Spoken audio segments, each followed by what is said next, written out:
اس نے کہا تھا ملک شام میں جب میرے باپ نے میرے پیروں میں بیڑیاں ڈالیں تو میں نے کسی ذریعے سے اس تک یہ خط پہنچایا کہ جب ملک شام کوئی قافلہ جائے تو مجھے ضرور بتانا، یا ملک شام سے کوئی قافلہ آئے تو مجھے ضرور بتانا۔ کچھ ہی دنوں میں ملک شام سے قافلہ آ گیا۔ اس نے مجھے خط پہنچایا کہ ملک شام سے قافلہ آیا ہے، وہ کچھ ہی دنوں میں جانے والا ہے، اگر جاؤ تو آ جانا۔ حضرت سلمان فارسی بیان فرماتے ہیں کہ جیسے ہی مجھے خط ملا میں نے کسی طریقے سے اپنے پیروں کی بیڑیاں ہٹائیں اور چھپتے چھپتے وہاں سے نکلا، اپنے باپ کی قید سے باہر نکلا اور اس قافلے میں شریک ہو گیا۔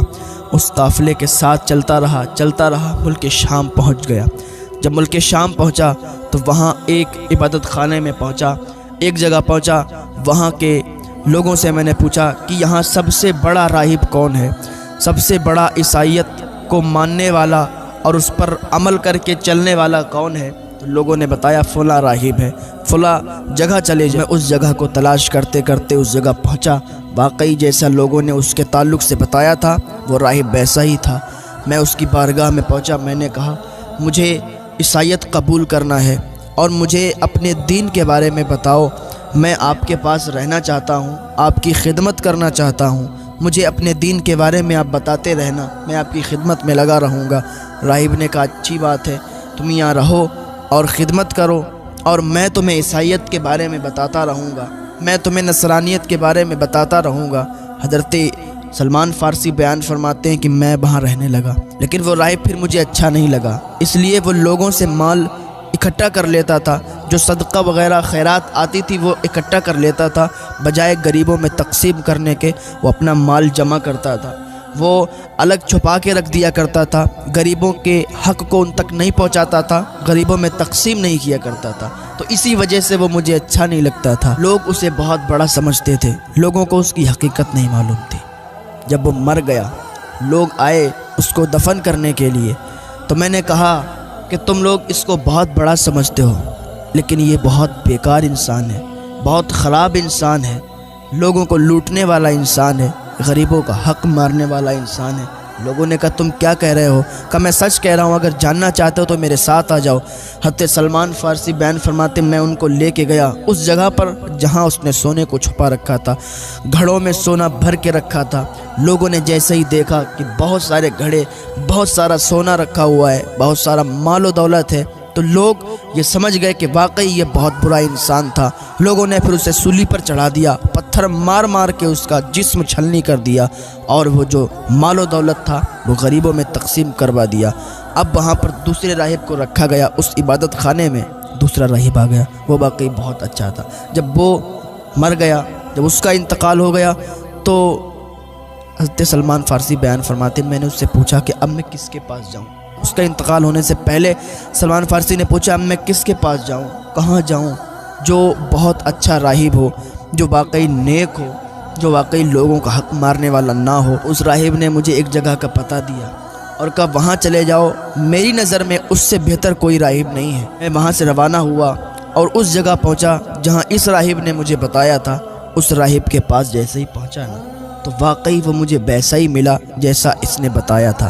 اس کی خدمت میں میں لگ گیا، اس سے نصرانیت کے بارے میں پوچھتا تھا، وہ مجھے بتاتا تھا، ایک ایک بات مجھے بتاتا تھا، میں اس کی خدمت میں لگا رہتا تھا۔ ایک دن آیا کہ اس کا بھی انتقال ہونے والا تھا۔ میں نے اس سے پوچھا کہ اب مجھے کہاں جانا چاہیے، تو اس نے کہا کہ فلاں جگہ ایک راہب ہے جو بہت ہی اچھا راہب ہے، اور اس کے علاوہ اور کوئی ایسا راہب نہیں ہے جو تم جس کے پاس جاؤ جو نیک ہو۔ تو میں اس کے کہنے پر اس کا انتقال ہو گیا، اس کے بعد میں اس راہب کے پاس گیا۔ اس طریقے سے میں راہبوں کے پاس جاتا رہا، اس راہب کے پاس گیا، اس کی خدمت میں رہا، باقی وہ ویسا ہی پایا جیسا اس نے بتایا تھا، لیکن اس راہب کا بھی تھوڑے دنوں کے بعد انتقال ہونے والا تھا۔ وہ آخری راہب تھا میری اس زندگی میں۔ تو میں نے اس راہب سے پوچھا کہ حضور مجھے اب بتائیے کہ اب مجھے کہاں جانا چاہیے۔ اس راہب نے کہا اس دنیا میں اب میری نظروں میں کوئی ایسا راہب نہیں ہے جس کے پاس تم جاؤ، جس کے پاس تم جا کے رہو، جس کی تم خدمت کرو، لیکن ہاں اب تم کسی راہب کے پاس مت جاؤ۔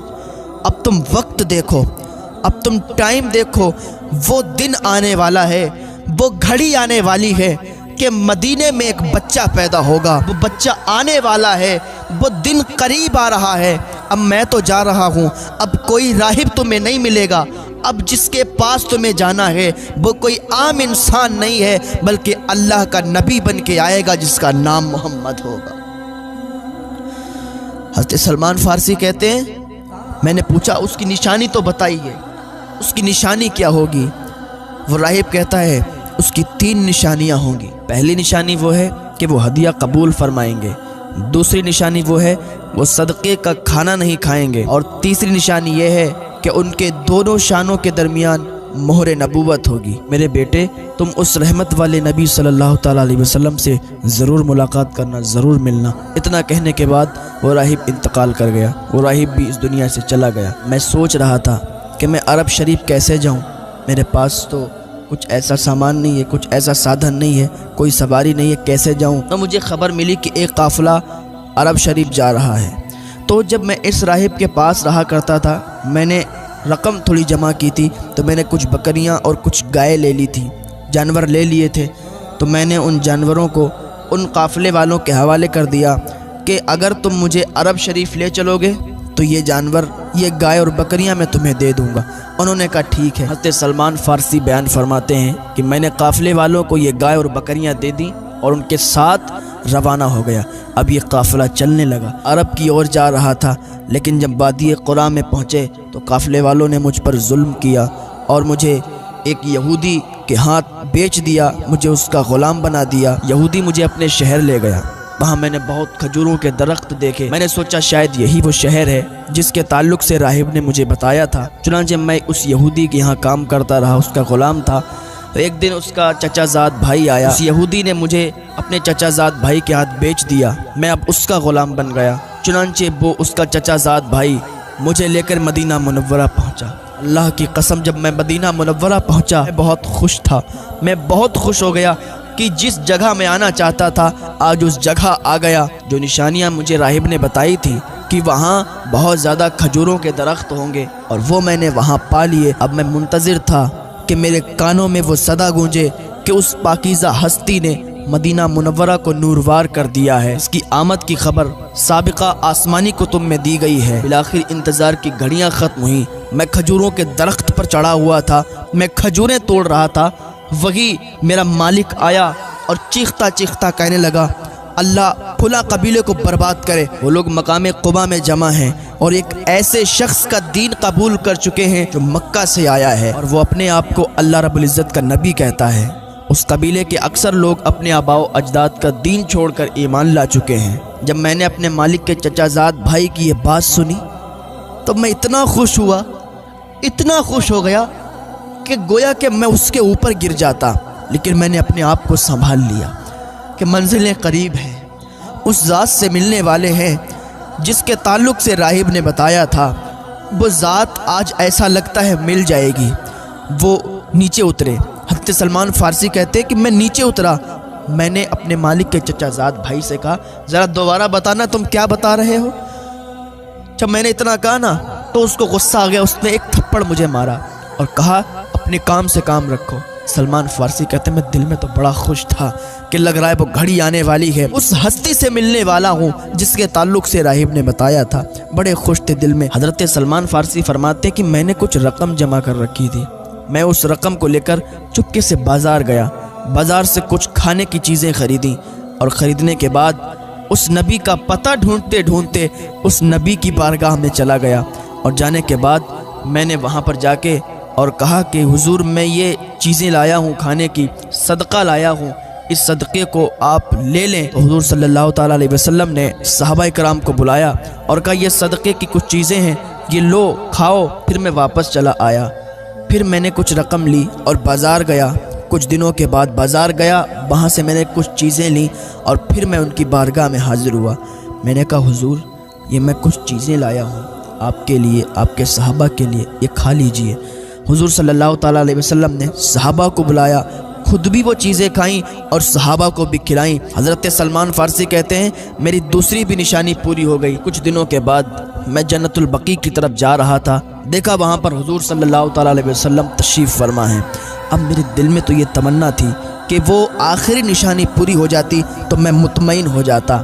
2 نشانی تو پوری ہو گئیں، آخری نشانی بچی ہے کہ دونوں شانوں کے درمیان مہر نبوت ہے۔ آپ صلی اللہ علیہ وسلم 2 چادریں اوڑھے تھے۔ حضرت سلمان فارسی بیان کرتے ہیں کہ میں حضور صلی اللہ تعالیٰ علیہ وسلم کے قریب گیا اور میں یہ سوچ رہا تھا کہ کاش کوئی ایسی ہوا کا جھونکا آ جائے کہ حضور کی چادریں اڑ جائیں اور جو مہر نبوت دونوں شانوں کے درمیان ہے اس کو میں دیکھ لوں، چوم لوں، حضور کے قدموں پہ گر کے کلمہ پڑھ کے مسلمان ہو جاؤں، کیونکہ آخری یہ نشانی بچی تھی۔ اس کے بعد وہ پوری نشانیاں پوری ہو جاتی۔ حضور نے ان کے دل کا حال جان لیا، دونوں چادروں کو پھینک دیا۔ سلمان دیکھ لے، تو آخری نشانی پوری کرنے کے لیے آیا ہے، وہ آخری نشانی پوری کر لے۔ حضرت سلمان فارسی نے دیکھا دونوں شانوں کے درمیان مہر نبوت تھی۔ سلمان فارسی نے جیسے ہی مہر نبوت کو دیکھا آگے بڑھے، مہر نبوت کو چومنے لگے، چپٹ گئے، چومنے لگے۔ سرکار صلی اللہ تعالیٰ علیہ وسلم نے فرمایا سلمان بس کرو۔ سلمان فارسی قدموں پہ گر گیا، یا رسول اللہ کلمہ پڑھا کے مسلمان کر لیجئے، یا رسول اللہ کلمہ پڑھا کے مسلمان کر لیجئے۔ بڑا انتظار دیکھا یا رسول اللہ۔ بہت خوبصورت بیان تھا حضرت سلمان فارسی رضی اللہ تعالیٰ عنہ کا اسلام لانے سے پہلے کا تاریخی بیان کیسا لگا اپنی رائے ضرور کمنٹ باکس میں دیں۔ چینل کو لائک، شیئر، سبسکرائب کر لیں۔ پھر ملتے ہیں کسی نئے ویڈیو میں۔ اللہ حافظ۔